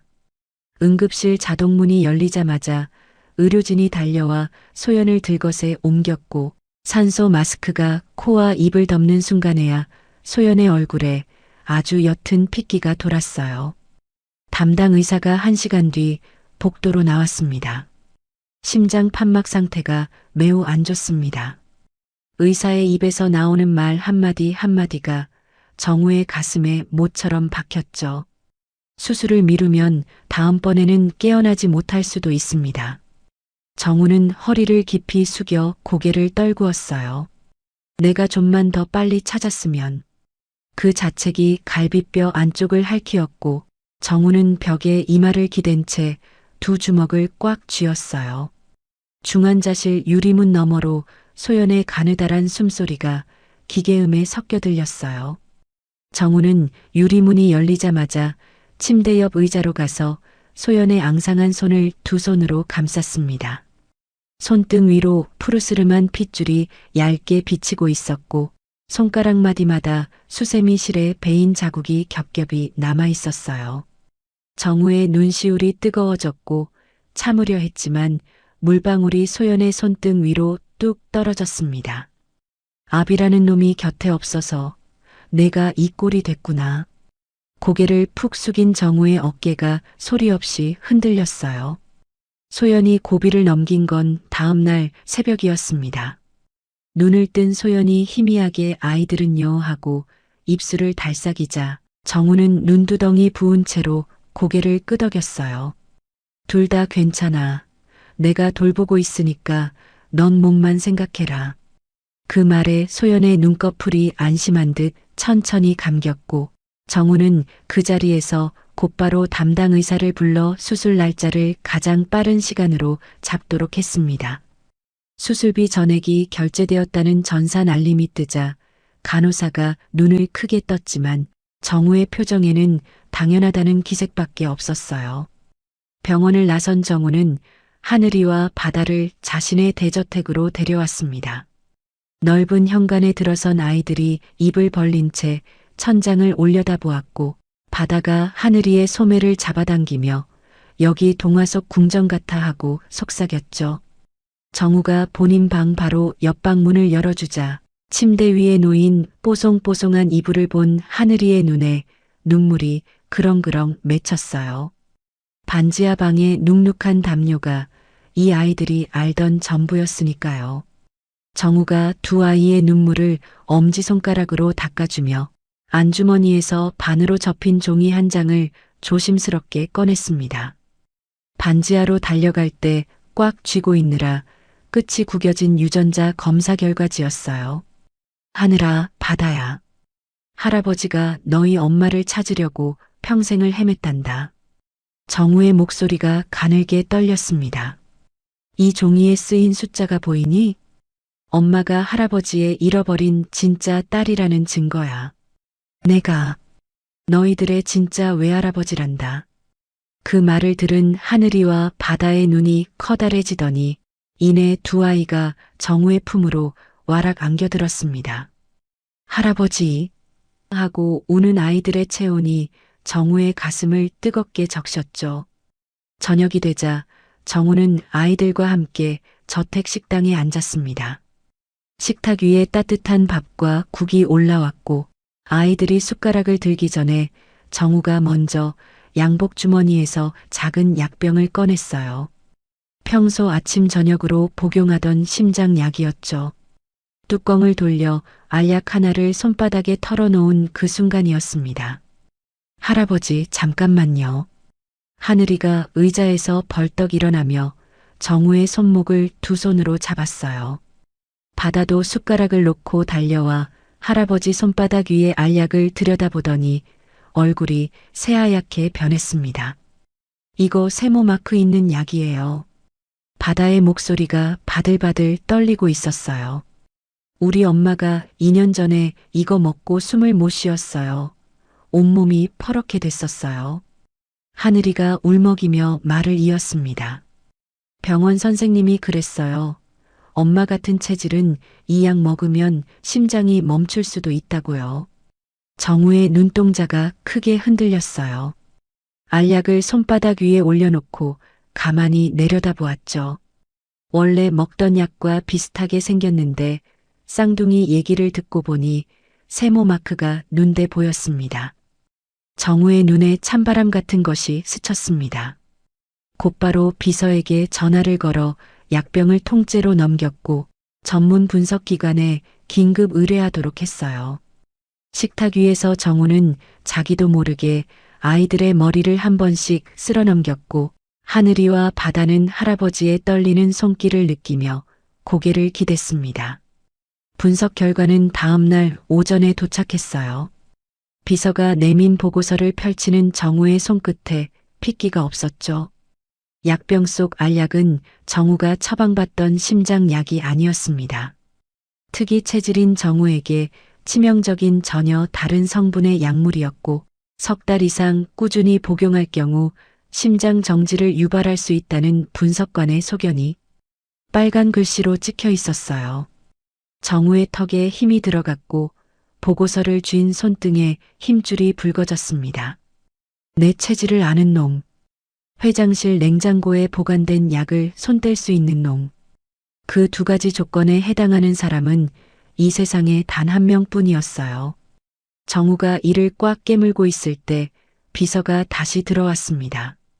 산골에 숨어 살던 전 운전기사 김태수의 거처를 찾았습니다. 정우의 눈빛이 칼날처럼 날카롭게 바뀌었어요. 비서가 곧바로 전화를 연결했고 수화기 너머로 낡고 갈라진 목소리가 흘러나왔습니다. 회장님, 저 예전 운전기사 김태수입니다. 정우는 아무 말도 하지 않았어요. 수화기를 쥔 손가락만 하얗게 질려 있었죠. 김태수의 숨소리가 거칠게 이어졌습니다. 올해 7살 된 제 손녀가 있습니다. 그 아이 얼굴을 보는데 도저히 못 살겠어서요. 수화기 너머에서 코를 훌쩍이는 소리가 들렸어요. 20년 전 제 아버지가 친구 빚보증을 잘못 써서 집이고 가게고 전부 날아갈 판이었습니다. 김태수의 말이 끊겼다 이어졌고 정우는 이를 악문 채 한마디도 놓치지 않았어요. 그때 부회장님이 찾아왔습니다. 1억을 주겠다고 했어요. 대신 아이 하나를 데려다가 보육원에 맡기라고요. 정우의 콧구멍이 벌렁거렸고 관자놀이 혈관이 시퍼렇게 솟아올랐습니다. 유진이를 차에 태워 먼 곳의 보육원까지 데려갔습니다. 아이가 뒷자리에서 아빠를 부르며 내내 울었는데 그 울음소리가 20년이 지난 지금도 잊히지를 않습니다. 정우의 시야가 뿌옇게 번졌어요. 수화기를 쥔 손이 사시나무처럼 떨렸고 입술 사이로 거친 숨이 새어나왔습니다. 김태수가 이어서 말했죠. 보육원 원장은 부회장님이 횡령한 걸 알고 있었는데 그걸 약점으로 잡혀서 유진이의 이름도 신상도 전부 숨겨졌습니다. 그래서 경찰이 못 찾은 거냐? 정우의 목소리가 깊은 우물바닥에서 길어올린 것처럼 낮고 무거웠어요. 네, 아이가 충격으로 기억까지 다 잃었으니까 아무도 알 수 없었던 겁니다. 김태수가 흐느꼈어요. 죗값은 달게 받겠습니다. 다만 회장님께 직접 말씀드리고 싶었습니다. 죄송합니다. 정우가 전화를 끊었습니다. 수화기를 내려놓는 손이 축 떨어졌고 두 눈을 질끈 감았어요. 20년 전 횡단보도 위에서 미친 사람처럼 딸 이름을 부르며 뛰어다니던 밤이 떠올랐습니다. 실종 전단지를 품에 안은 채 병상에서 눈을 감던 아내의 마지막 얼굴도요. 그 모든 지옥의 문을 연 놈이 자기 피를 나눈 동생이었어요. 정우의 두 주먹이 책상을 내리쳤습니다. 펜꽂이가 쓰러졌고 서류가 바닥으로 흩어졌지만 아무 소리도 들리지 않았어요. 핏줄이 터질 듯 솟은 이마 위로 땀이 흘렀고 이가 맞물린 사이에서 끓는 숨이 슉슉 빠져나왔습니다. 내 딸을 버리고 내 아내를 죽이고 이제는 나까지 없애려 했어. 그 분노가 뱃속에서 불길처럼 치솟았지만 정우는 허물어지지 않았어요. 천천히 눈을 떴고 동공 안에는 20년 묵은 슬픔 대신 시퍼런 불꽃이 자리를 잡고 있었습니다. 정우가 비서를 똑바로 쳐다보며 입을 열었어요. 주주총회를 소집해라. 내일 당장. 비서의 등줄기에 소름이 돋았지만 깊이 고개를 숙이고 나갔습니다. 다음 날 오전 10시 대형그룹 본사 17층 대회의장 앞 복도가 술렁이고 있었어요. 긴급 소집 통보를 받은 주주들과 사회이사들이 하나둘 모여드는 사이로 어디서 소식을 들었는지 기자들까지 카메라를 둘러맨 채 로비를 가득 메우고 있었죠. 아무도 오늘 무슨 일이 벌어질지 몰랐고 그래서 공기 자체가 팽팽하게 당겨진 활시위 같았습니다. 회의장 안단상 바로 아래 명우가 양복 단추를 고쳐 채우며 앉아 있었어요. 형이 쓰러지면 자연스레 자기 차례가 올 거라 믿었던 사람답게 콧등에 땀 한 방울 없이 반듯한 자세를 유지하고 있었죠. 그 오른손은 탁자 밑에서 무릎을 꼭 누르고 있었는데 결의에 찬 것인지 초조한 것인지 본인도 모르는 눈치였습니다. 그때 굳게 닫혀있던 회의장 정문이 양쪽으로 활짝 열렸어요. 최정우 회장은 어깨를 고추 세운 채 성큼성큼 걸어 들어왔습니다. 회의장 안이 한순간 조용해졌어요. 숨소리마저 사라진 정적 속에서 정우의 구두굽이 대리석 바닥을 찍는 소리만 또각또각 울렸죠. 약을 먹었으면 쓰러져야 할 사람이 쓰러지기는커녕 등을 꼿꼿하게 세운 채 단상을 향해 걸어오고 있었습니다. 명호의 얼굴에서 핏기가 쫙 빠졌어요. 볼에 남아있던 여유로운 빛이 순식간에 꺼지더니 두 동공이 흔들리기 시작했죠. 의자에서 일어서려다 무릎이 뒤틀리는 바람에 탁자 모서리를 붙잡았고 그 소리에 주변 주주들의 시선이 일제히 쏠렸습니다. 정우는 명호를 한 번도 쳐다보지 않았어요. 형의 눈길 하나 받지 못하는 것이 어떤 질책보다 더 날카로운 벌이었죠. 정우가 단상에 올라서자 비서가 조작기를 눌렀고 단상 뒤 대형 화면에 첫 번째 자료가 떠올랐습니다. 20년 전 날짜가 찍힌 은행 송금 전표였어요. 보내는 사람 이름은 차명 계좌의 주인이었고 받는 사람 란에는 당시 운전기사의 이름이 적혀 있었죠. 송금액 1억 원이라는 숫자가 선명한 검정 글씨로 박혀 있었습니다. 회의장 여기저기서 수군거리는 소리가 새어나왔어요. 정우가 손짓하자 비서가 두 번째 조작기를 눌렀고 스피커에서 거친 숨소리와 함께 녹음된 음성이 흘러나왔습니다. 부회장님이 찾아왔습니다. 1억을 주겠다고 했어요. 대신 아이 하나를 데려다가 보육원에 맡기라고요. 전 운전기사의 자백 음성이었어요. 명호의 입술이 파르르 떨리기 시작했고 이마에 굵은 땀줄기가 흘러내렸습니다. 음성은 멈추지 않았죠. 유진이를 차에 태워 먼 곳의 보육원까지 데려갔습니다. 아이가 아빠를 부르며 내내 울었습니다. 회의장 뒷줄에 앉아있던 기자들의 카메라 셔터 소리가 빗줄기처럼 쏟아졌어요. 화면이 바뀌었습니다. 왼쪽에 대학병원이 발급한 유전자 검사 결과지가 떴고 오른쪽에 정우가 따로 의뢰했던 두 곳의 결과지가 나란히 놓였어요. 왼쪽에는 불일치라는 글자가 찍혀 있었고 오른쪽 두 장에는 99.99% 일치가 또렷하게 박혀 있었죠. 같은 혈액으로 검사했는데 한 곳만 다르다는 것이 무얼 뜻하는지 회의장 앞 모든 사람이 단번에 깨달았습니다. 정우가 처음으로 입을 열었어요. 대학병원 검사를 조작한 배우가 이 자리에 앉아 있습니다. 낮고 묵직한 목소리가 마이크를 타고 회의장 구석구석까지 울렸죠. 명호의 목젖이 위아래로 심하게 움직였고 양복 소매 안쪽으로 손목이 축축하게 젖어 있었습니다. 비서가 다음 자료를 띄웠어요. 정우의 심장 약병에서 나온 알약의 성분 분석표였죠. 원래 처방받던 약과 전혀 다른 성분이 빨간색으로 줄이 그어진 채 나열되어 있었고 그 옆에는 특이 체질 환자에게 치명적이라는 분석관 소견이 붙어 있었습니다. 곧이어 매수된 주치의의 자백 진술서가 화면 가득 펼쳐졌어요. 부회장의 지시로 약을 교체했으며 석 달 뒤 자연사로 위장하기로 합의했다는 문장이 회의장을 짓눌렀죠. 정우가 단상에서 명호를 내려다보았습니다. 20년을 속이고 조카를 버리고 형을 독살하려 한 동생의 얼굴이 저 아래에서 벌겋게 일그러져 있었어요. 정우의 입가에 힘이 잔뜩 실렸고 목구멍 끝에서 올라오는 분노를 삼키듯 말을 이었죠. 내 딸을 20년 동안 보육원에 쳐넣고 검사 결과를 조작하고 끝내 내 약까지 바꿔치기 한 사람이 내 동생이라는 걸 이 자리에서 밝힙니다. 마이크가 정우의 거친 숨소리를 고스란히 전했고 회의장이 벌집을 뒤집은 것처럼 들끓었습니다.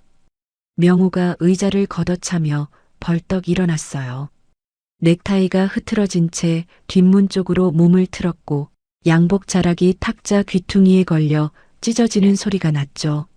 하지만 뒷문이 열리는 순간 양쪽에서 기다리고 있던 형사 2명이 명호의 팔을 잡아 비틀었습니다. 나, 이 손 당장 나. 명호가 악을 썼지만 차가운 쇠수갑이 양 손목에 철컥 잠기는 소리가 회의장 전체에 울려 퍼졌어요. 기자들의 카메라 불빛이 쉴 새 없이 터졌고 명호는 무릎이 꺾이며 회의장 바닥에 이마가 닿을 듯 엎어졌습니다. 수백 명의 시선 아래에서 양복 바지 무릎이 바닥에 쓸리는 소리가 처절하게 울렸죠. 형의 딸을 버리고 형까지 죽이려 했던 사람의 마지막 모습이 바닥에 납작 엎드린 이 꼴이었습니다. 같은 시각 도심 한편에서는 잠복 중이던 형사들이 움직이고 있었어요. 소연의 전 남편 기철이 허름한 건물 현관문을 열고 나서는 순간 양옆에서 나타난 형사들이 양팔을 등 뒤로 꺾었고 기철의 입에서 비명이 터졌죠. 왜 이래요? 나 아무 잘못 없다고. 그 말이 끝나기도 전에 수갑이 채워졌고 형사가 기철의 머리를 눌러 경찰차 뒷문 안으로 밀어 넣었습니다. 쌍둥이 돌반지까지 팔아 도박판에 날리고 아이들을 내팽개치고 도망쳤던 사람의 최후치고는 너무나 허무한 결말이었어요. 그로부터 2주가 흘렀습니다. 소연의 심장 수술은 4시간 만에 끝났고 담당 의사가 수술실 밖에서 기다리던 정우에게 성공적입니다.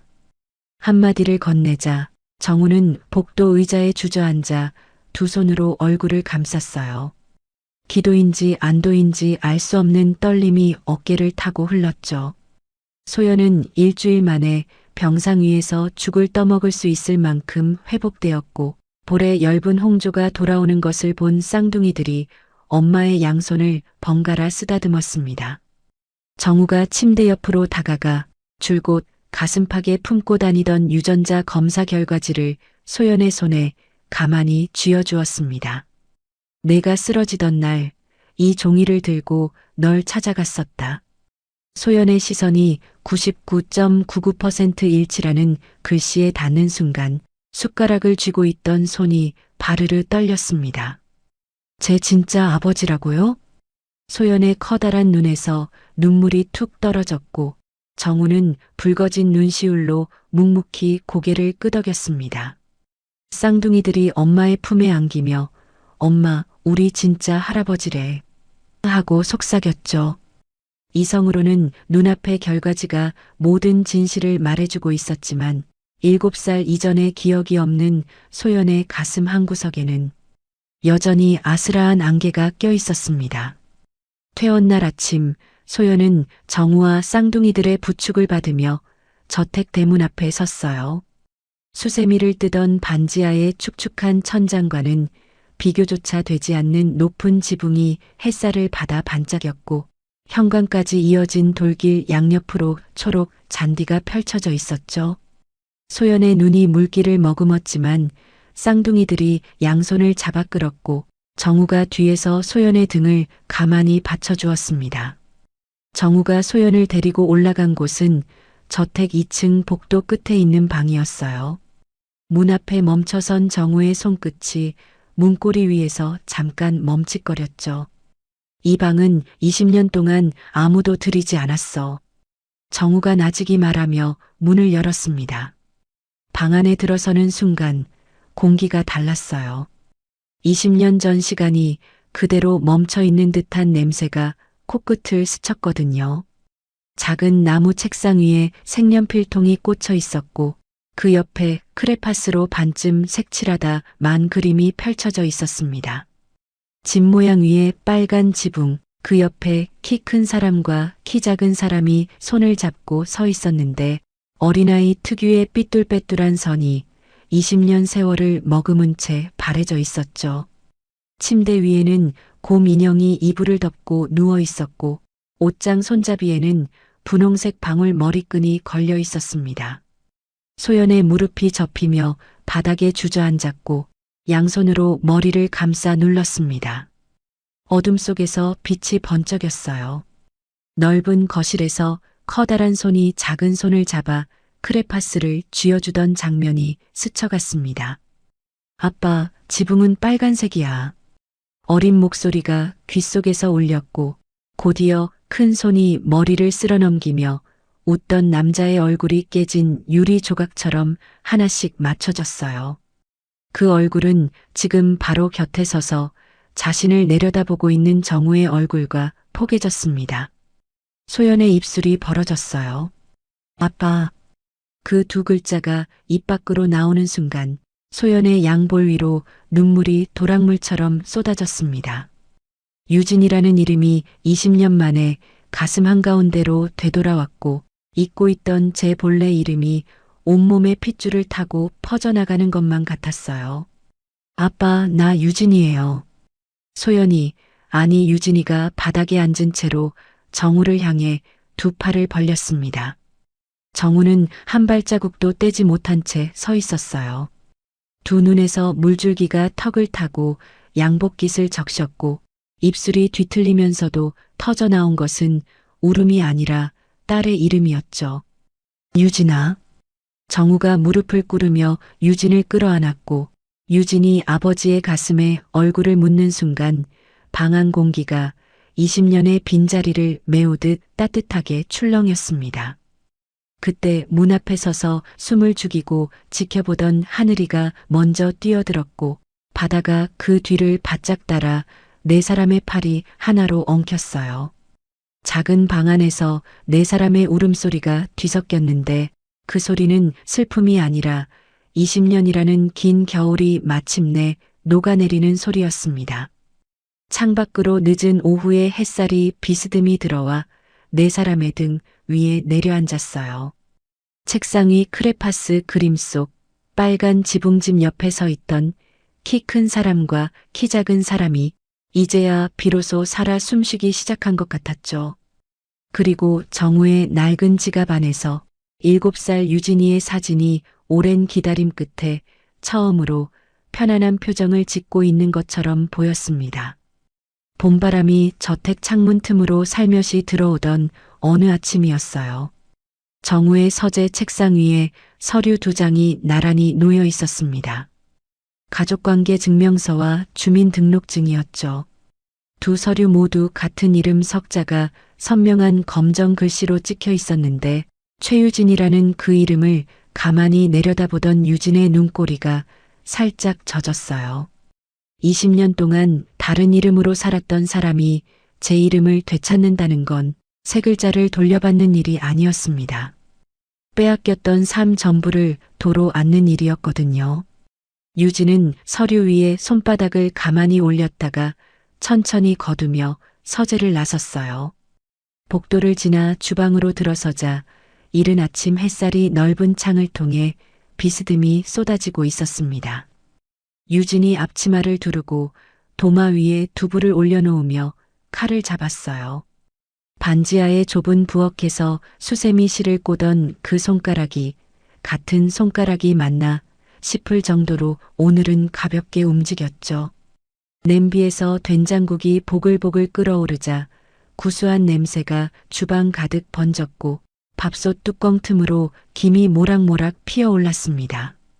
유진은 쌀알이 통통하게 부푼 밥을 주걱으로 고슬고슬 퍼 담으며 콧노래를 흥얼거렸어요. 그 콧노래가 주방벽에 부딪혀 작게 울리는 소리가 이 저택이 지어진 뒤로 가장 살가운 소리였을 겁니다. 정우가 주방에 들어서자 밥과 국, 나물 반찬 4가지가 식탁 위에 가지런히 놓여 있었어요. 숟가락을 들기 전에 정우의 시선이 식탁 한쪽 구석에 멈췄습니다. 예전 같으면 그 자리에 양주병이 서너 개씩 늘어서 있었거든요. 20년 동안 딸의 빈자리를 술로 채우던 그 구석이 지금은 텅 비어 있었고 대신 쌍둥이가 그려준 삐뚤빼뚤한 할아버지 그림이 작은 액자에 끼워져 놓여 있었죠. 정우가 숟가락을 들어 된장국을 한 술 크게 떠먹자 입안 가득 짭조름한 맛이 퍼졌고 그 맛이 혀끝에서 코끝으로 올라오는 순간 눈시울이 뜨거워졌습니다. 딸이 끓여준 국을 먹는다는 것이 이렇게 가슴 벅찬 일인 줄은 잃어보지 않은 사람은 알 수 없었을 거예요.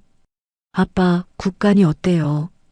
유진이 앞치마를 만지작거리며 물었고 정우는 대답 대신 밥을 한 술 더 크게 떠서 입에 넣었습니다.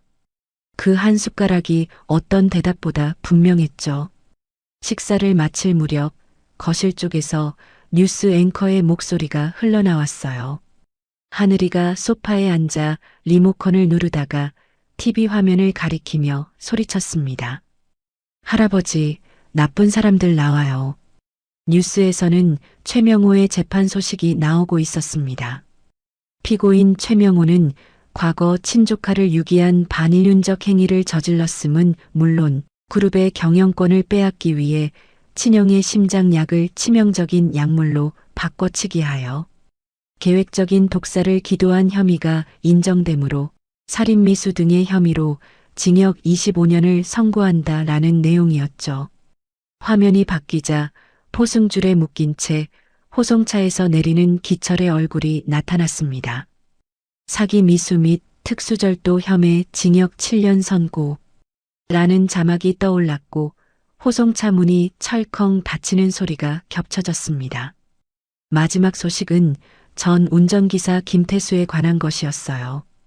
20년 전 조카 유기 사건에 가담한 후 해외로 도피했던 혐의 등으로 징역 10년이 구형되었지만 재판부는 김태수가 스스로 귀국해 자수한 점과 피해자 측이 처벌을 원치 않는다는 탄원서를 제출한 점을 참작하여 징역 5년으로 감형했다는 내용이었죠. 정우는 화면을 바라보며 아무 말도 하지 않았습니다. 용서라는 두 글자가 쉽게 입 밖으로 나올 리 없었지만 그래도 끝내 스스로 돌아와 무릎 꿇은 사람에게까지 남은 삶의 에너지를 허비하고 싶지는 않았어요. 유진은 화면을 가만히 바라보다가 고개를 돌려 아이들의 머리를 따뜻하게 쓸어넘겼습니다. 저 사람들에게 분노를 쏟기보다 지금 자신의 곁을 지켜주는 이 소중한 사람들을 한 번이라도 더 안아주고 싶었던 거예요. 그로부터 2달이 흘렀습니다. 벚꽃이 흩날리는 4월의 어느 월요일 아침, 저택 현관 앞에 하늘이와 바다가 나란히 서 있었어요. 노란 모자에 작은 책가방을 메고 단정한 옷차림이었죠. 반지하 골목 앞 지하철역에서 수세미를 팔던 그 아이들이 이제 초등학교 교문을 향해 첫 발을 내딛는 날이었습니다. 바다가 신발끈을 고쳐 매며 올려다보았어요. 할아버지, 오늘은 급식 안 나온대요. 같이 점심 먹어요. 정우는 무릎을 굽혀 바다의 가방을 바로잡아주며 고개를 끄덕였고 하늘이가 할아버지 손등에 볼을 비비며 다녀올게요 하고 손을 흔들었습니다. 두 아이가 대문 밖으로 뛰어나가는 뒷모습을 지켜보던 정우의 눈가에 잔주름이 깊게 접혔는데 그 주름 사이사이마다 20년 동안 채워지지 못했던 것들이 조금씩 메워지고 있었어요. 오후가 되자 유진은 저택에서 차로 30분 거리에 있는 건물 앞에 섰습니다. 건물 정문 위에 새로 달린 간판에는 정우가 세운 복지재단의 이름이 적혀 있었어요. 유진이 이사장으로 취임하는 날이었죠. 현관 로비에 들어서자 직원들이 박수로 맞이했고 유진은 한 사람 한 사람에게 허리를 숙여 인사했습니다. 반지하에서 수세미를 뜨던 손이 이제는 홀로 아이를 키우는 엄마들과 심장병을 앓는 아이들을 위해 움직이기 시작한 거였어요. 이사장실 책상에 앉은 유진은 창밖으로 내려다 보이는 거리를 한참 바라보았습니다. 저 거리 어딘가에 지금도 반지하 계단을 오르내리며 하루하루를 버티고 있는 누군가가 분명히 있을 거였어요. 유진은 그 사람의 손을 잡아주고 싶었고 그래서 이 자리에 앉은 거였습니다. 화창한 주말 아침이 밝았어요. 정우와 유진 그리고 쌍둥이들이 단정한 옷을 갖춰 입고 저택 현관에 모여 섰습니다. 4사람의 행선지는 서울 외곽에 있는 추모공원이었어요. 20년 전 딸의 실종 전단지를 품에 안은 채 눈을 감았던 아내가 잠들어 있는 곳이었죠. 추모공원에 도착하자 잔디 언덕 위로 따뜻한 봄볕이 내리쬐고 있었습니다. 유진이 꽃집에서 미리 사온 카네이션 한 다발을 가슴에 안고 언덕을 올랐고 정우가 그 뒤를 반걸음 뒤에서 따랐어요. 묘비 앞에 섰을 때 유진의 발이 잠깐 멈추었습니다. 회색 돌에 새겨진 어머니의 이름을 보는 순간 가슴 어딘가에서 뜨거운 것이 차올랐거든요. 7살 이후로 한 번도 불러보지 못했던 그 호칭이 입술 끝에 걸렸어요. 엄마, 유진이 왔어요. 그 한마디에 유진의 볼 위로 물기가 번졌고 카네이션을 묘비 앞에 내려놓는 손이 가늘게 떨렸습니다. 유진은 품 안에서 액자 하나를 꺼냈어요. 정우와 유진 그리고 하늘이와 바다 4사람이 함께 웃고 있는 가족사진이었죠. 액자를 카네이션 옆에 조심스럽게 기대어 놓으며 유진이 두 손을 모아 눈을 감았습니다. 엄마, 나 이제 괜찮아요. 그 말은 입 밖으로 나오지 않았지만 봄바람이 묘비 위를 스치며 대신 전해주는 것 같았어요. 정우는 유진의 옆에 나란히 서서 양복 안주머니에 손을 넣었습니다. 꺼낸 것은 20년을 함께해온 낡은 가죽 지갑이었어요. 손때가 묻어 가장자리가 닳아 있었고 안쪽 비닐칸에는 7살 유진이가 환하게 웃고 있는 빛바랜 가족 사진이 끼워져 있었죠. 정우는 그 사진을 조심스럽게 빼내어 묘비 위에 올려두었습니다. 여보, 이건 당신이 갖고 있어. 나직한 목소리에 바람이 실렸고 묘비 위 사진이 살랑 흔들렸어요. 정우는 빈자리에 새로운 사진을 끼워 넣었습니다. 유진과 하늘이, 바다가 함께 웃고 있는 사진이었죠. 지갑을 접어 다시 안주머니에 넣는 정우의 손끝이 미세하게 떨렸지만 그 떨림은 슬픔이 아닌 다른 종류의 것이었어요. 하늘이와 바다가 뒤에서 뛰어왔습니다.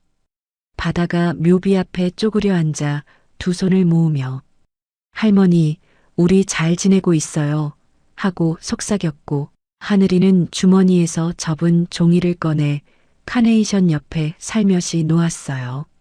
종이를 펼치자 색연필로 그린 그림이 나왔는데 구름 위에서 웃고 있는 할머니 옆에 네 사람이 손을 잡고 서 있었습니다.